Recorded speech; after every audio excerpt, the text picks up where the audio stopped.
할렐루야. 사랑하는 임마누엘 가족 여러분, 오늘도 주님과 동행하시면서 특별히 이 말씀을 통해 주시는 풍성한 은혜로 주님과 더 친밀한 교제 누리는 하루 되시기를 간절히 바랍니다.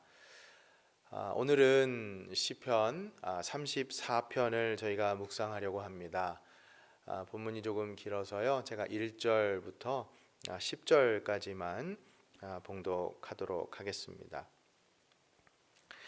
다윗이 아비멜렉 앞에서 미친 채 하다가 쫓겨나서 지은 시. 내가 여호와를 항상 송축하며 내 입술로 항상 주를 찬양하리이다. 내 영혼이 여호와를 자랑하리니 곤고한 자들이 이를 듣고 기뻐하리로다. 나와 함께 여호와를 광대하시다 하며 함께 그의 이름을 높이세. 내가 여호와께 간구하매 내게 응답하시고 내 모든 두려움에서 나를 건지셨도다.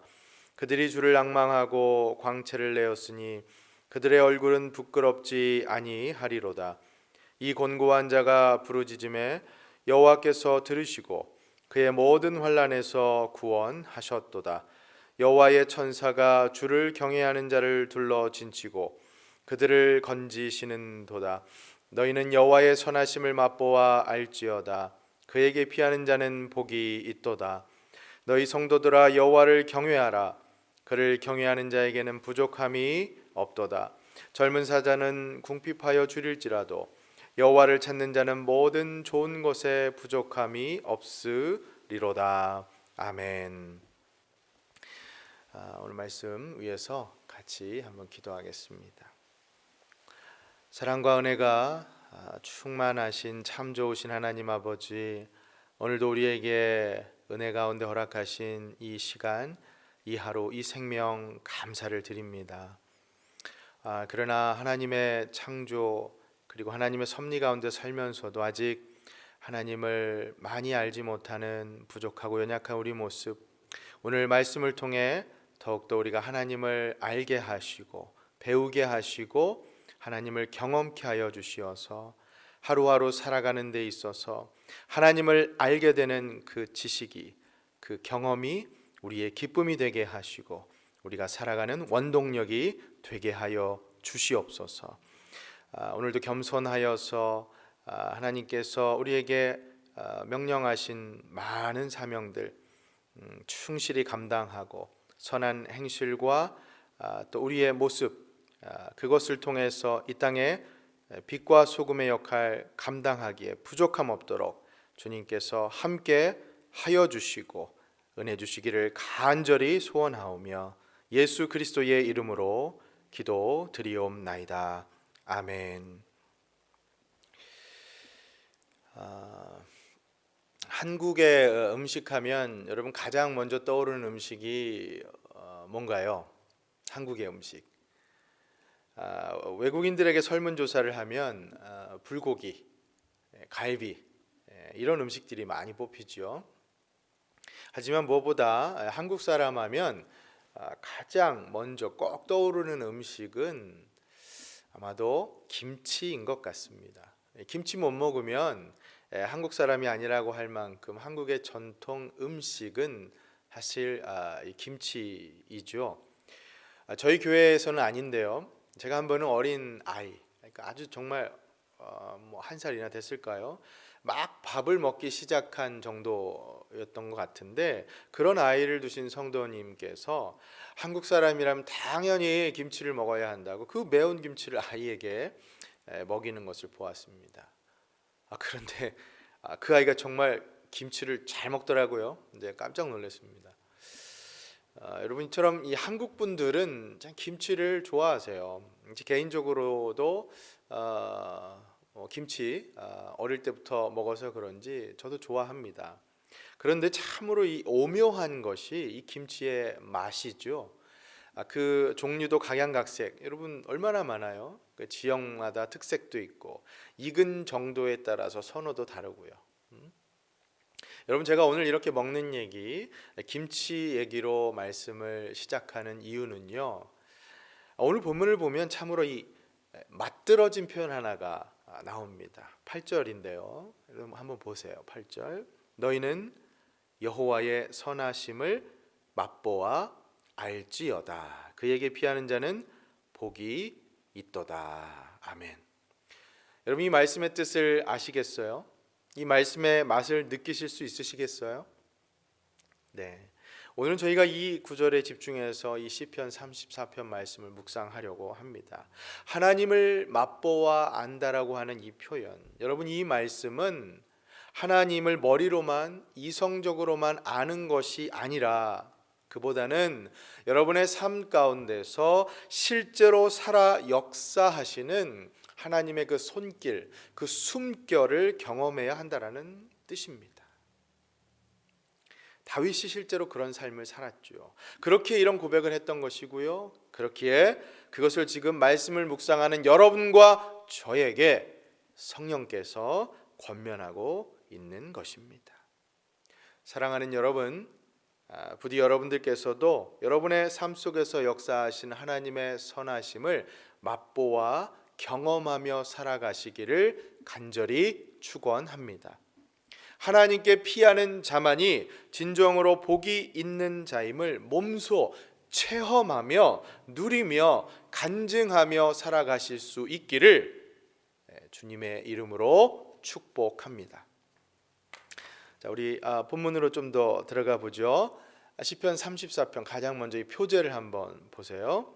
다윗이 아비멜렉 앞에서 미친 채 하다가 쫓겨나서 지은 시라고 되어 있죠. 아마 임마누엘 성도님들께서는 이 시가 낯설지 않으실 거예요. 왜냐하면요, 제가 여러분 수요 예배 때마다 다윗의 삶을 통해서 하나님 마음에 맞는 사람 다윗 그 설교 시리즈를 계속해서 지금 해오고 있는데요. 얼마 전 이 시편 34편을 잠깐 말씀 가운데 묵상한 적이 있습니다. 기억하세요? 네. 잠시 배경 설명을 드리면요. 다윗이 사울에 쫓기며 살던 중에 그 도망자 생활을 했죠. 그러던 중에 아비멜렉 즉 블레셋의 이 가드 땅 아기스 왕에게까지 망명해서 살던 시기가 있었습니다. 사무엘상 21장 말씀을 배경으로 하는데요. 정말 다윗으로서는 차마 떠올리기 싫었을 그럴 인생의 흑역사 시절이었습니다. 살기 위해서 미친 척을 해야만 했고 수염에 침을 질질 흘리면 그런 연기까지 해야만 했던 인생 아주 최고의 수치와 시련의 시절이었습니다. 여러분 잘 아시는 것처럼 가드가 어떤 곳이냐면 골리앗의 고향이었습니다. 그러니 골리앗을 쓰러뜨린 이 전설, 이 다윗이 가드에 망명을 했다는 거. 가드 사람들이 다윗을 모를 리가 없잖아요, 여러분. 그런데도 살기 위해 가드 땅에 망명을 한 것이죠. 하지만 그것이 정말 일생일대의 커다란 실수였음을 다윗은 곧바로 깨닫게 됩니다. 당시에 가드 분위기가 좀 험악했어요. 왜 그런가 하면요, 이런 것이죠. 처음에 가드 왕도 다윗이 이스라엘이 유명한 장군이 투항했으니까 내가 이걸 정치적으로 이용할 수 있겠구나라고 생각을 했던 거죠. 그런데 잠시 이제 시간이 지나면 지날수록 민심이 흉흉해집니다. 심상치 않아요. 왜냐하면 골리앗을 무찌른 장수가 이렇게 쉽게 투항했을 리가 없다. 이거 분명히 스파일 것이다. 저 사람 가만 놔두면 안 된다. 이런 여론들이 팽배해지는 겁니다. 그러자 결국 다윗도 신변의 위협을 느낀 나머지 급기야 어떻게 하느냐, 살기 위해 정신병자 흉내를 낸 것이죠. 우스갯소리로 그래서 어떤 분들은 이때 다윗의 연기력이 정말 수준급이었다라고, 아카데미 나무주연상 감이었다 이렇게 표현하시는 분도 계세요. 다윗이 정말 연기를 잘했죠.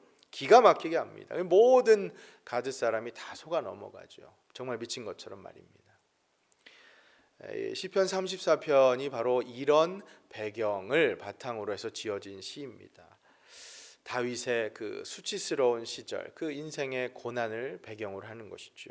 여러분 만일 제가 저 같은 경우 이 다윗의 처지에 있었다면 아마도 이 당시 이 시간을 제 일생에서 꼭 지우고 싶지 않았을까 하는 그런 시간이었을 것 같아요. 얼마나 창피합니까? 한때는 나라를 좌지우지했던 그런 정말 인기가 하늘로 찌른 그런 정도였는데 이제는 살기 위해서 미친 척해야 하는 그런 신세로 전락해 버렸잖아요. 매국노 역할 그거 이상으로 정신병자 흉내까지 냈던 다윗, 정말 불명예요 수치스러운 경험을 했던 순간이었습니다. 그런데요, 다윗이 정말 이 많은 수치스러운 경험, 뼈저리게 후회할 아주 씁쓸한 이 모든 경험을 한 후에 오늘 본문 시편 34편 19절 20절에서 이렇게 고백을 합니다. 19절 20절 한번 보십시오. 의인은 고난이 많으나 여호와께서 그의 모든 고난에서 건지시는도다. 그의 모든 뼈를 보호하시며 그 중에서 하나도 꺾이지 아니하도다. 아멘. 사랑하는 여러분, 우리 인생도 분명 고난과 시련의 시기가 있을 수 있겠지만요, 다윗의 이 인생 고백처럼 여러분과 저도 하나님께서 모든 고난에서 건져 주신다, 뼈 하나도 꺾이지 않고 돌봐 주신다, 이런 인생 고백 우리도 올려드릴 수 있기를 주님의 이름으로 축원합니다. 아멘. 자, 그럼 우리 이 시편을 앞에서부터 차근차근 한번 좀 들여다보겠습니다. 먼저 1, 2절을 볼까요? 다윗이 이 전체 시편을 시작하면서 무엇보다 하나님을 찬양하고 자랑하는 것으로 시작합니다. 참 중요한 포인트인데요. 1, 2절 보세요. 내가 여호와를 항상 송축하며 내 입술로 항상 주를 찬양하리이다. 내 영혼이 여호와를 자랑하리니 곤고한 자들이 이를 듣고 기뻐하리로다. 아멘. 다윗은 지금 하나님을 찬양하고 자랑하고 있습니다. 그런데 여러분, 다윗의 지금 이 시기가 어떤 시기였다고요? 네, 가장 곤고한 수치스러웠던 이방 땅에서 이방의 왕과 백성들 앞에서 살기 위해 미친 척했던 그런 시기였잖아요. 실패의 자리이고 낙심과 좌절이 가득했던 자리였습니다. 그런데 그 자리, 그 실패의 시간에 다윗은 이제 여호와를 찬양하고 자랑한다고 노래하고 있습니다.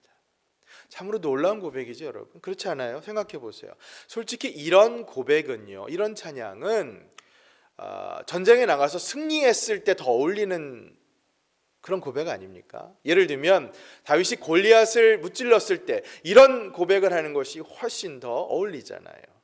그런데 다윗은 자신이 수치를 당했던 그 모든 사건을 통해서도 지금 하나님께서 여전히 자신을 도와주셨음을 알고 하나님을 찬양하고 하나님을 자랑한다고 그렇게 노래하고 있는 것이죠.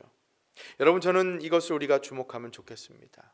우리가 살아가는 인생, 성공과 출세의 순간만이 아니라 사랑하는 여러분, 인생의 광야, 어렵고 힘든 시기, 실패와 좌절의 현장에서도 하나님을 찬양하고 자랑할 수 있는 용기와 믿음으로 여러분들께서 살아가실 수 있기를 간절히 축원합니다. 네. 우리가 잘 됐을 때만 하나님, 안 됐을 때만 하나님, 그게 아니고요, 모든 상황에서 하나님을 찬양하고 자랑해야 한다라는 것이죠. 자, 그 다음으로요, 청중을 향해 이렇게 찬양 자랑으로 초대한 다윗이 이제 하나님의 구원을 본격적으로 노래합니다. 우리 4절부터 7절까지인데요, 우리 대표적으로 6절을 한번 보시죠.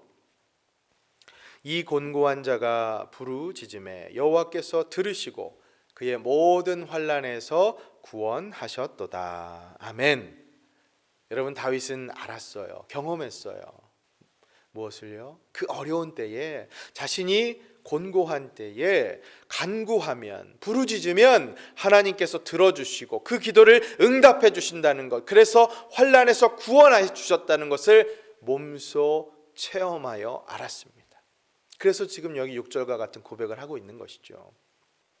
사실요, 어떤 분들은 다윗이 살기 위해서 그렇게 미친 척한 것에 대해서 다윗이 정말 믿음이 없었다, 부족했다라고 이렇게 비판하는 분도 계세요. 생각해 보면 좀 일리도 있어요. 그렇잖아요. 다윗이 골리앗을 무찔렀을 때랑은 너무 다르잖아요, 여러분. 분명 그 골리앗과 싸울 때는 어땠습니까? 나는 만군의 주 여호와의 이름으로 나가서 너와 싸우겠노라. 당당히 그렇게 맞섰는데 아기스 왕 앞에서는 두려움에 떨면서 미친 척했잖아요. 살기 위해서 말입니다. 너무나 비굴하고 믿음이 없어 보이는 모습이었죠. 그 골리앗 때처럼 똑같이 아기스야, 내가 비록 여기에 살기 위해 왔지만 전쟁의 승리는 만군의 주 여호와의 이름으로 있는 것이다. 그렇게 떳떳하고 당당하게 대할 수 있었음에도 불구하고 다윗은 그러지 못하고 비굴하게 굴었습니다. 골리앗 때와 너무 달랐죠. 하지만 여러분, 그 모든 순간이 지나고 난 후에 여기 6절에서 다윗이 고백하는 이 말씀을 한번 귀 기울여 보세요. 이 곤고한 자가 부르짖음에 여호와께서 들으시고 그의 모든 환난에서 구원하셨도다. 아멘. 여러분, 우리의 간구를, 우리가 인생 가운데 곤고한 때에 부르짖는 그 간구를 하나님께서는 외면하지 않으십니다.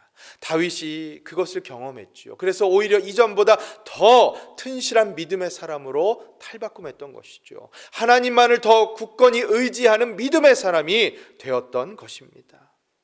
그리고 그 믿음의 고백 가장 절정이 바로 오늘 이 말씀 묵상 가장 처음에 제가 인용했던 8절의 말씀이에요. 여러분 잘 들어보세요. 다윗 믿음의 고백 절정입니다. 8절 그리고 9절을 제가 같이 읽습니다. 너희는 여호와의 선하심을 맛보아 알지어다. 그에게 피하는 자는 복이 있도다. 너희 성도들아 여호와를 경외하라.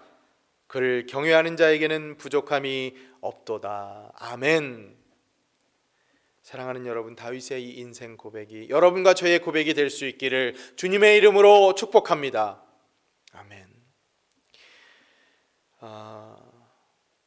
어떤 그 한 목사님께 설교 중에 이런 말씀하시더라고요. 고난을 겪어봐야 인생의 참맛을 안다. 사실 우리가 많이 쓰는 말이기도 하죠. 고난을 겪어봐야 인생의 참맛을 안다. 성도님들 제가 신방하다 보면 실제로 이렇게 고난과 시련을 겪으신 분들 만나보면 다르긴 다르더라고요. 그 고난의 그 맛을 알기에 정말 더 신실하게, 정말 더 신중하게, 그리고 하나님 더 붙들며 살려고 하시는 모습을 보여주시더라고요. 여러분, 저는요 그분들께서 그렇게 사시는 것처럼 오늘 이 말씀 묵상의 자리로 나오신 여러분들 모두 한 분 한 분 여러분들께서도 여기 다윗의 고백, 여호와의 선하심을 맛보아 알지어다. 그에게 피하는 자는 복이 있도다. 이 말씀을요 그냥 오늘 하루만 듣고 지나쳐버리는 그런 말씀으로 듣지 마시고요, 정말 이 말씀 그대로 여러분의 삶 속에서 하나님을 맛보아 경험하며 살아가실 수 있기를 간절히 바랍니다. 오늘 다윗의 이 고백은 우리 실제 삶 속에서 하나님을 경험하며 누리며 살아가라는 권면입니다. 여러분, 왜 우리가 그런 얘기 하지요? TV에서 누군가가 이 산해짐이 이게 정말 한 상 가득 차려져 있는 맛있는 음식, 그분들이 먹는 거 보면서 나는 거기에 같이 있지 못하지만 대리만족을 느낀다, 이렇게 얘기하시는 분들 계세요. 하지만 여러분 잘 생각해 보세요. 언제까지 우리가 대리만족 하시겠어요? 그 음식 여러분들께서도 직접 맛보아셔야 되지 않겠습니까? 보기만 하면 뭐합니까? 그냥 그림의 떡일 뿐이잖아요. 우리가 직접 그 맛을 보아야 하는 것이죠. 사랑하는 여러분, 여러분들께서 직접 하나님을 경험하면서 그 즐거움, 하나님께서 주시는 기쁨, 평강을 날마다의 삶 속에서 맛보아 누리며 살아가실 수 있기를 주님의 이름으로 축원합니다. 하나님께 피하는 자가 진정으로 복된 자임을 여러분 삶 속에서 그렇게 경험하면서 선포하며 살아가실 수 있기를 간절히 바랍니다. 존 파이퍼 목사님께서요 오늘 본문 시편 34편 8절로 설교를 하시면서 이렇게 이 말씀을 풀이를 하시더라고요. 주여 제 영적 미각을 회복시켜 주시옵소서. 하나님을 맛보고 그 말씀을 즐거워할 수 있는 미각으로 고쳐 주소서. 그렇습니다, 여러분. 지금 우리가 하나님을 맛보아 알려면 우리에게 필요한 것은 그 영적인 미각, 영적인 감각이죠. 그래야 하나님 맛보아 알 수 있겠죠. 하나님을 제대로 경험하고 무엇보다 하나님의 말씀을 즐거워할 수 있는 그 영적인 감각이 필요하다는 것입니다. 그것이 살아나야 영적으로 풍요로운 삶을 살아갈 수가 있다는 것이죠. 그러니 여러분, 오늘 이 말씀 붙들고 우리가 이렇게 한번 기도하면 좋겠습니다. 혹시라도 하나님, 지금 저의 영적인 감각들이 둔해져 있다면, 그 세포들이 둔감해져 있다면 다시금 성령께서 그 세포들을 깨우쳐 일어나게 해주시고 회복되게 하셔서 날마다의 삶 속에서 하나님의 말씀을 통해 하나님을 더 실감나게 체험하며 살게 해 주옵소서. 날마다의 삶 속에서 하나님께서 이루시는 놀라운 역사들을, 다른 사람들을 보며 나의 환경을 통해서 하나님을 더 경험케 하여 주시옵소서. 우리 모두 이 기도를 올려드리면서 오늘도 하나님을 더 맛보아 살아가는 여러분과 제가 될 수 있기를 주님의 이름으로 축원합니다. 아멘. 우리 함께 기도하지요. 하나님, 오늘 이 아침도 이 시편 34편 다윗의 인생 고백, 그 아비멜렉 아기수왕 앞에서 살기 위해 미친 척했던 다윗이 하나님께 고백했던 하나님의 선하심을 맛보아 알지어다 라고 우리에게 권면하는 이 메시지, 다시 한번 우리 가슴에 담고 우리 삶 가운데 실제로 하나님을 그렇게 누리며 경험하며 살아가기로 간절히 원하는 우리 마누엘 성도님들, 하나님의 이 우리의 부르짖음 들어주시고 응답하여 주시어서 우리 오늘 하루의 삶이 풍족한 삶, 하나님을 누리는 삶 될 수 있도록 은혜를 베풀어 주시옵소서. 여러분 이렇게 결단하며 나아가시면 좋겠고요. 특별히 또 내일 있을 주일 예배 위해서 기도해 주시고, 특별히 우리 현장 예배뿐만 아니라 댁에서 온라인 예배로 드리신 한 분 한 분 정말 경건한 모습으로 하나님 앞에, 그 TV 앞에가 아니라 하나님 앞에서 예배드리는 그 마음으로 하나님께 집중하며 예배 드리실 수 있도록 그렇게 예배를 위해서 기도해 주시고, 특별히 우리 소망의 어르신들 영육간의 강건함을 위해서, 그리고 이씨 청중 우리 회중들을 위해서 하나님께서 저들을 돌보아 주시기를 기도해 주시고, 또 내일 있을 여러 가지 교회 사역들, 특별히 재직회도 있습니다. 은혜 가운데 모든 것이 다 하나님 원하시는 대로 이루어질 수 있게 해달라. 모든 기도 제목 합심해서 이 시간